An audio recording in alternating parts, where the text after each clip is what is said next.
యువకులు, యూత్, అబ్బాయిలు అమ్మాయిలు ప్రైజ్లాడండి. మరి యూత్కి మరి నా యొక్క ప్రత్యేకమైన వందనాలు చెల్లించుకుంటున్నానమ్మా. మరి మరి తప్పకుండా మిస్ చేసుకోకుండా మరి ఈ వీడియోని చూడాల్సిందిగా కోరుకుంటున్నా. ప్రభు అయిన యేసుక్రీస్తు నామములో మీ అందరికీ శుభాభివందనలు రా. మరి మొదటిగా యువకులు అన్నప్పుడు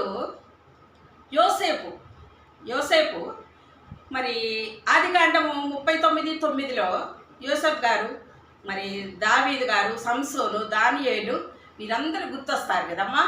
మరి మరి మీకు కూడా వీరి గురించి కొంచెం చెప్పాలనుకున్నా. మరి యోసేపు గురించి ఆదికాండము 39:2 యెహోవా తోడయ్యుండెను. యోసేపుని అన్నదమ్ములు గోతిలో పడేస్తారు. గోతిలో పడేసినప్పుడు మరి వర్తకులకి అమ్మి తండ్రి యాకోబు గారికి మరి చనిపోయిందని చెప్తారు అన్నదమ్ములు. యోసేపు రూపవంతుడు, సుందరుడు కదండి, యవ్వనేచ్ఛల నుండి పారిపోయాడు. మరి తండ్రి దీవిస్తాడు. యోసేపు ఫలించెడి కొమ్మ, మరి ఆత్మ గలవాడు, వివేకం గలవాడు, జ్ఞానవంతుడండి. అయితే అమ్మబడినప్పుడు వర్తకులు తీసుకెళ్ళి ఫరో ఇంటి దగ్గర మరి వదిలేస్తారు. అప్పుడు ఫరోకి ఇంట్లో అన్ని సపర్యలు చేస్తున్నాడు యోసేపు. యవ్వనస్తుడు, అందగాడు, సపర్యలు చేస్తే ఆ సపర్యలన్నీ మరి ఫరోకి నచ్చి తన ఇంటికి అధికారినిగా నియమించాడు. మరి ఐగుప్తు దేశం అంతటికి నీవు అధికారివి అని చేతికి ఏలుకు ఉంగరము పెట్టి మెడలో గొలుసేసి సన్నపి నారబట్టలు వేస్తాడండి. మరి ఆయన ఒక రథం మీద, రెండవ రథం మీద మరి యోసేపుని కూర్చోబెట్టి మరి ప్రజలందరికీ వందనాలు చెప్పండి అని చెప్పినప్పుడు ప్రజలందరూ కేకలు వేస్తూ యోసేపు గారికి వందనాలు చెప్తారు. యోసేపుకి అప్పుడు వందనాలు చెప్పి తర్వాత అసేనతు పోతీఫర్ కుమార్తెనిచ్చి వివాహం చేస్తారండి. మరి పెళ్లి చేసుకొని ఐగుప్తులో ఐగుప్తంతా సంచారం చేస్తాడు యోసేపు. మరి అధికముగా పంట వేసి అధికముగా పండిస్తాడు. మరి మొత్తం కరువు వచ్చేసింది అక్కడ.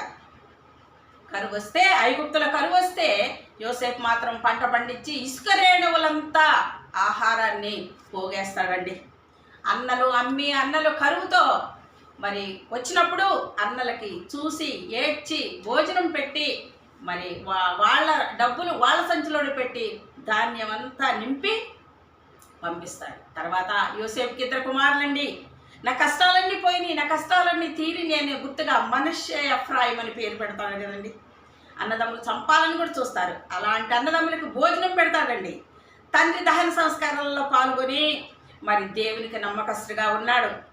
మరి మన దేవుడు రోషం కలిగిన దేవుడు అండి. ఇతర దేవుడిని మనం ఆరాధించకూడదు. మరి యోసేపు మరి స్త్రీ ఎంటబడినప్పుడు పారిపోతాడండి. అట్లనే కానీ ఇప్పుడు మాత్రం పిల్లలు ఫోన్లు చేసుకోవడం, తల్లిదండ్రులకు చెప్పకుండా పెళ్ళిళ్ళు చేసుకోవడం, అసహ్యమైన కార్యాలు చేస్తున్నారండి. ప్రేమని మరి చెప్పకుండా పెళ్ళిళ్ళు చేసుకొని సోమర్తనంగా ఉంటున్నారు, జారత్వం కలిగి ఉంటున్నారు, వ్యభిచారం కలిగి ఉంటున్నారు, అబద్ధాలు చెప్తున్నారు, ఖర్చు చేస్తున్నారు. లెక్కలేనితనంగా తల్లిదండ్రుల మాట వింటలేదండి. కాలేజీకి అని చెప్పి సినిమాలకు పోతున్నారు, సిగరెట్లు తాగుతున్నారు, భయభక్తులు లేకుండా, విధేయత లేకుండా మరి ఉంటున్నారండి. ఏమండి మరి కొంచెంసారి మరి పిల్లలారా, మరి మీరు నా పిల్లలు లాంటి వాళ్ళు ఆలోచించుకోండి అమ్మా. మరి మనం దేవుని పిల్లలు, క్రైస్తవుల పిల్లలు. మరి అన్యులతో మరి ఎలా ఉంటారో మనకు తెలియదు, కానీ మనం మాత్రం మరి మంచిగా ఉండాలి, దేవునికి ఇష్టమైన వ్యక్తులుగా ఉండాలి కదా.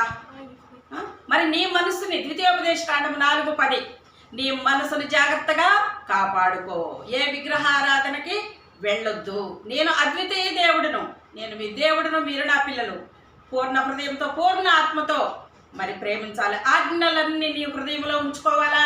కూర్చున్నప్పుడు, నడుచున్నప్పుడు, పడుకున్నప్పుడు వాటి గురించి ధ్యానించుకోవాలా. చేతికి కట్టుకోవాలా, బాస్కము వలె కట్టుకోవాలా. నీ ఇంటి ద్వారబంధములకు నా యొక్క వాక్యములు కట్టుకోవాలని చెప్తున్నాడు కదండి.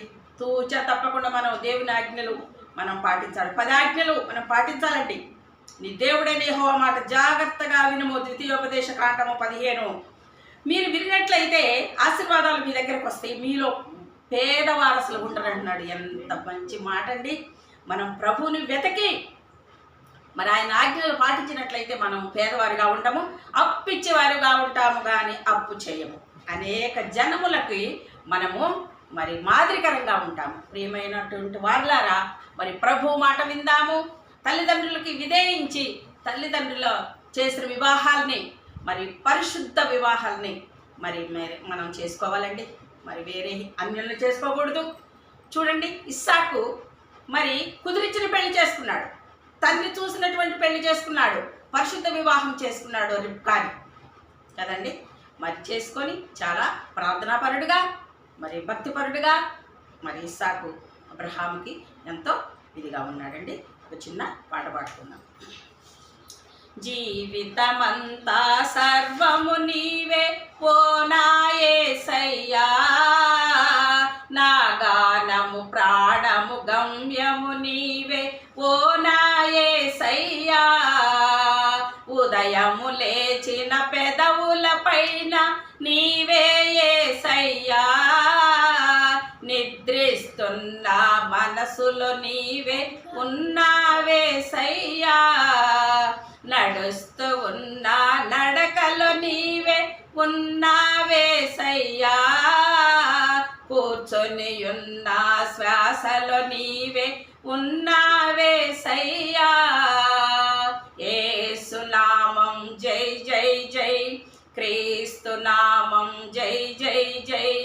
జీవితమంతా సర్వము నీవే ఓ నా యేసయ్యా, నా గానము ప్రాణము గమ్యము నీవే ఓ నా యేసయ్యా. చిన్న ప్రార్థన చేసుకుందామండి. పరిశుద్ధమైన మహాప్రభ, పరలోకమందున్న మా రాజా, నీ పాదముల వందనాలు, నీకు స్తోత్రములు నాయన.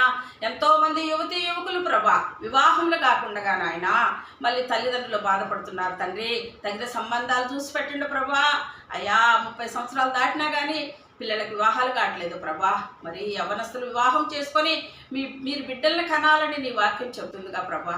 అయ్యా తగిన వివాహాలు, తగిన కోడళ్ళు, తగిన మరి అల్లుళ్ళు దొరికినట్లుగా, తల్లిదండ్రులకి మరి మనశ్శాంతిగా ఉండునట్లుగా, మరి పిల్లలకి వివాహాలు చేసి సంతోషంగా మరి నీ యొక్క చిత్తంలో ఉండునట్లుగా సహాయం చేయమని ప్రియమైన యేసయ్య నామములో అడిగి వేడుకొంచున్నాము తండ్రి.